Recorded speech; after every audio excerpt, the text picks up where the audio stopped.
As crianças na floresta. Estou escrevendo isso porque não sei mais o que fazer ou para onde ir. Então, se algo acontecer comigo, pelo menos alguém saberá. Meu pai deixou minha mãe quando eu era muito jovem. Eu tinha 10 anos e minha irmã tinha 2 na época. Mamãe ficou absolutamente arrasada. Ele apenas pegou suas malas e saiu, sem nem explicar o porquê. Mamãe estava um desastre depois disso. Ela ainda nos amava e cuidava de nós, mas nunca mais foi a mesma.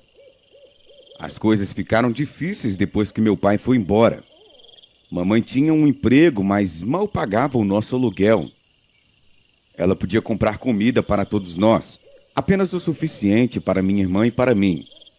Ela pulava refeições o tempo todo. Achei que ela não estava com fome, mas a encontrei chorando em seu quarto uma noite, comendo um velho pedaço de pão. Ela fez o seu melhor para cuidar de nós. Ela se candidataria a empregos melhores quase todos os dias, mas sem um diploma universitário e tendo abandonado o ensino médio, ela nunca poderia pegá-los. Depois de 5 anos vivendo assim, as coisas realmente começaram a melhorar para nós. Depois de trabalhar tanto tempo naquele emprego, minha mãe conseguiu uma promoção, que veio com um aumento. Não foi muito, mas foi o suficiente para alimentar nós 3 e para a mamãe economizar um pouco. O ano se passou após a promoção da mamãe e ela nos deu a boa notícia. Ela havia economizado uma boa quantia em dinheiro e conseguiu nos comprar uma casa barata, mas perfeita, na floresta, em outra cidade, onde ela também encontrou um emprego melhor remunerado. Parecia tão bom. Eu podia ver a faísca de felicidade em seus olhos enquanto ela estava nos contando a notícia. Era tão bom vê-la brilhando assim. Eu não tinha visto seu sorriso em tanto tempo. A vida estava começando a melhorar. Arrumamos nossas coisas e entramos no carro. A casa já estava mobiliada, então só tivemos que levar nossas roupas e nossa TV ruim. Depois de horas dirigindo, chegamos onde a casa deveria estar.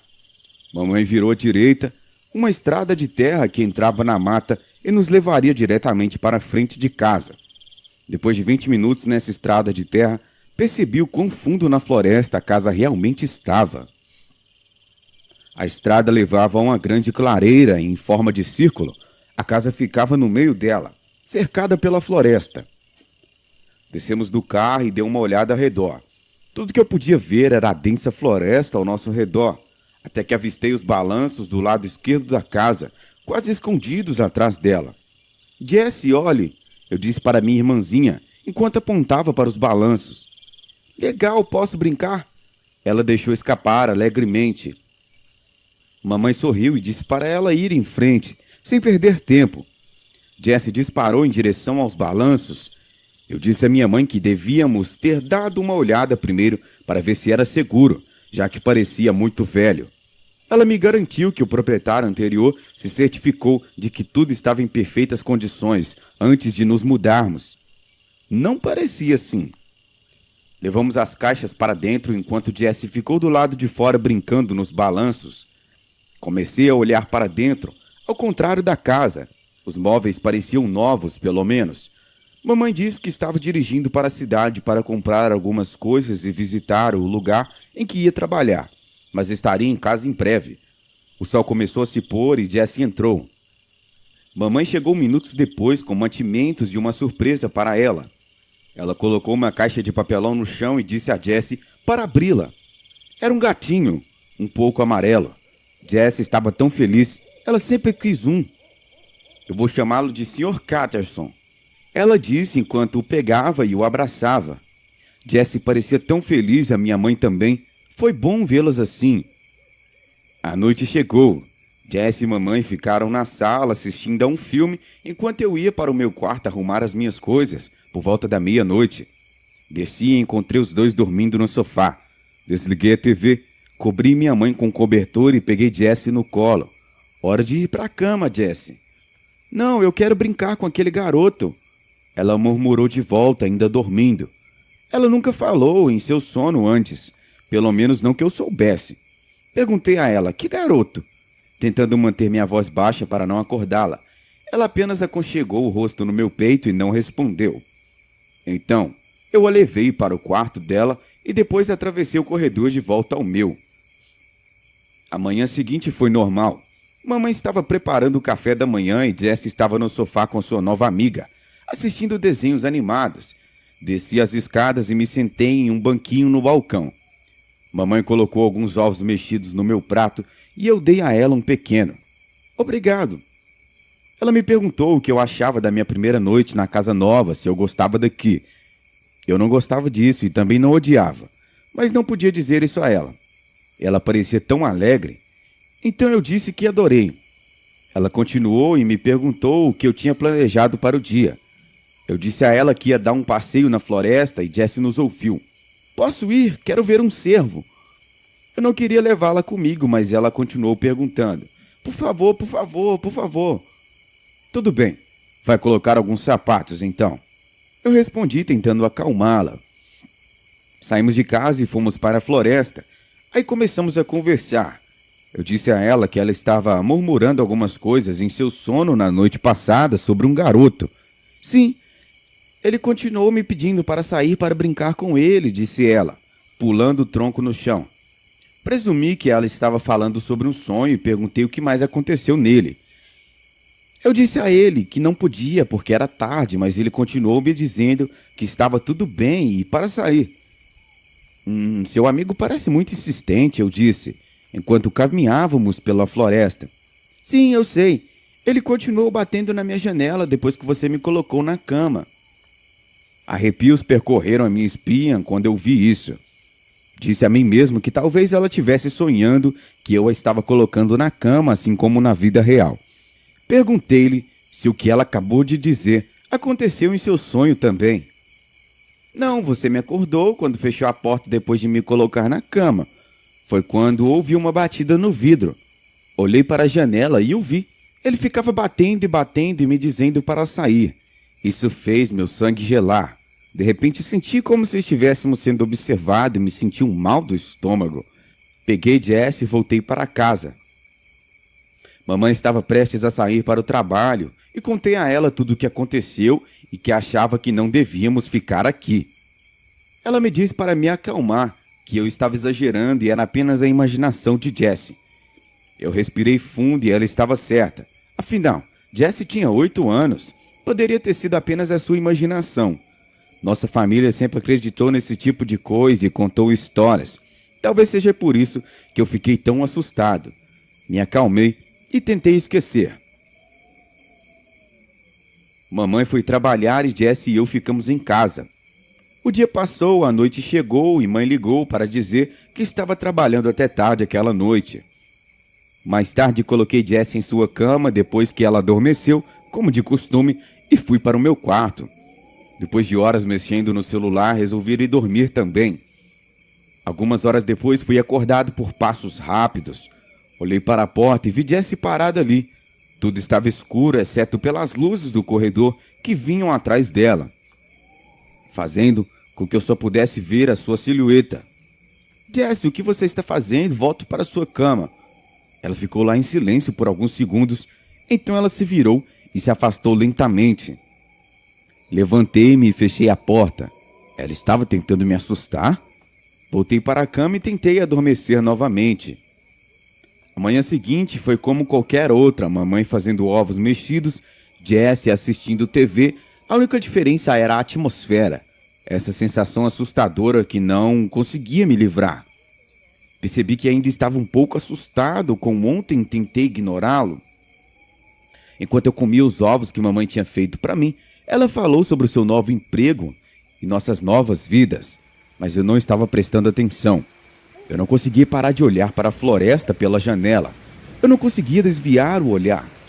Quanto mais eu olhava para ele, ficava pior aquela sensação sinistra na boca do meu estômago. Eu estava ficando enjoado.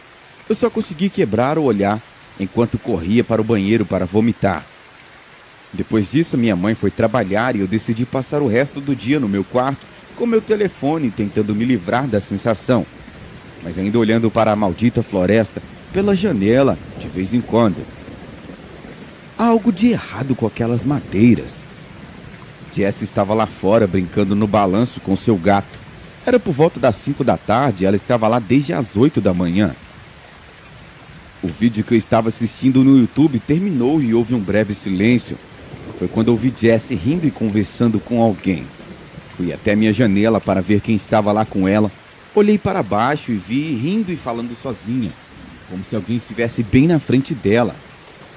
De repente ela parou, virou-se e olhou diretamente para mim.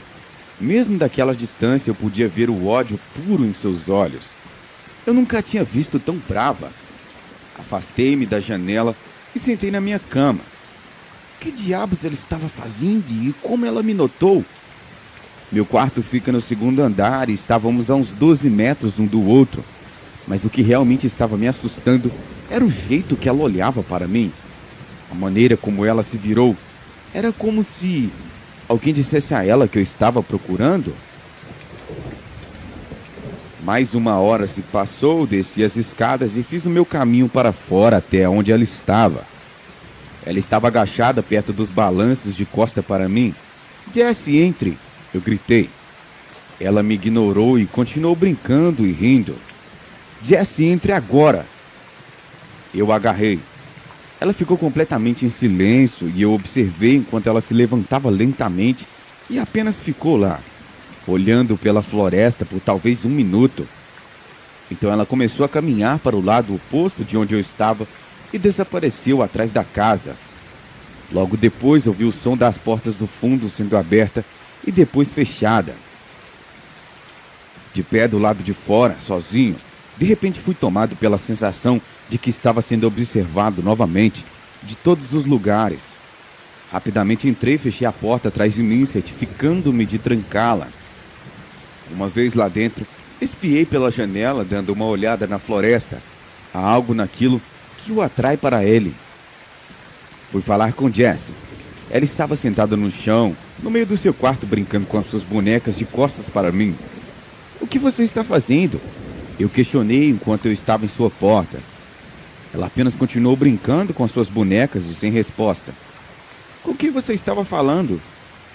Meus amigos, ela respondeu. Isso foi o suficiente para me assustar. Comecei a me afastar, mas então percebi algo. Eu me virei e perguntei a ela. Jesse, onde está o Sr. Catterson? Ela calmamente virou a cabeça para olhar para mim. Nós comemos ele. E foi quando eu vi seu rosto, seu peito, suas mãos, estavam todas manchadas, de uma coloração meio vermelha escura, já seca. Olhando para o seu rosto sem emoção, reuni coragem para perguntar a ela. E quem é nós, Jesse? Meus amigos, as crianças na floresta. Todos os pelos do meu corpo se eriçaram. Eu lentamente fechei a porta dela. Ela me encarou com os olhos. Enquanto eu fazia isso, eu tranquei e me afastei. Comecei a trancar todas as portas e janelas da casa o mais rápido que pude. Ao passar por uma janela na sala de estar, vi algo na minha visão periférica. Então dei um passo para trás para olhar e eu os vi. Eles estavam por toda parte. Alguns deles tinham a mesma mancha no rosto, como a Jessie. Eles estavam pálidos, muito pálidos, e os seus olhos eram brancos, sem pupilas, apenas brancos. Eles olhavam nos meus olhos, em minha alma. Esse mesmo sentimento de antes ressurgiu, mais forte do que nunca. Caí de joelhos e comecei a vomitar. Faz 3 dias desde que vi minha mãe. O carro que ela foi trabalhar está de volta de alguma forma. Acho que eles a pegaram. Jessie é uma deles agora. Seus olhos ficaram brancos. Ela saiu pela porta e eu não tentei impedi-la. Talvez minha mãe tenha se tornado um deles também, eu acho. Acho que sou o próximo. Então, eles estão por todas as partes, centenas, talvez milhares deles. Vou tentar correr para o carro e ir embora.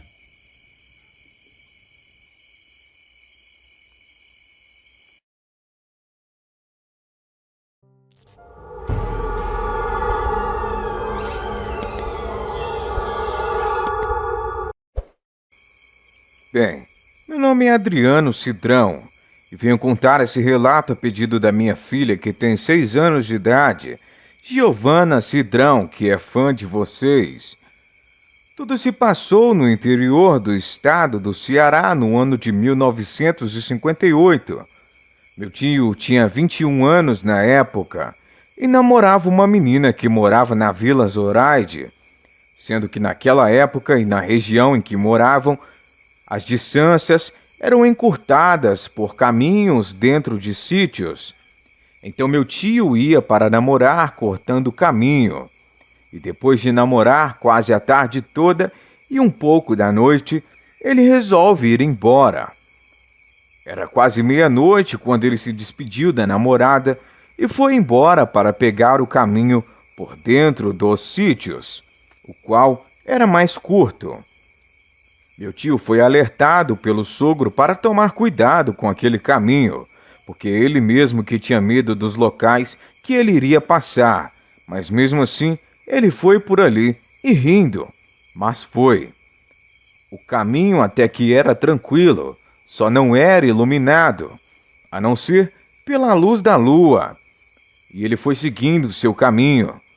No trajeto, ele foi ouvindo alguns barulhos estranhos de animais da noite, mas meu tio sempre carregava com ele um punhal, porque naquela época as pessoas carregavam consigo sempre algum tipo de arma para sua defesa, devido aos locais desertos que atravessavam.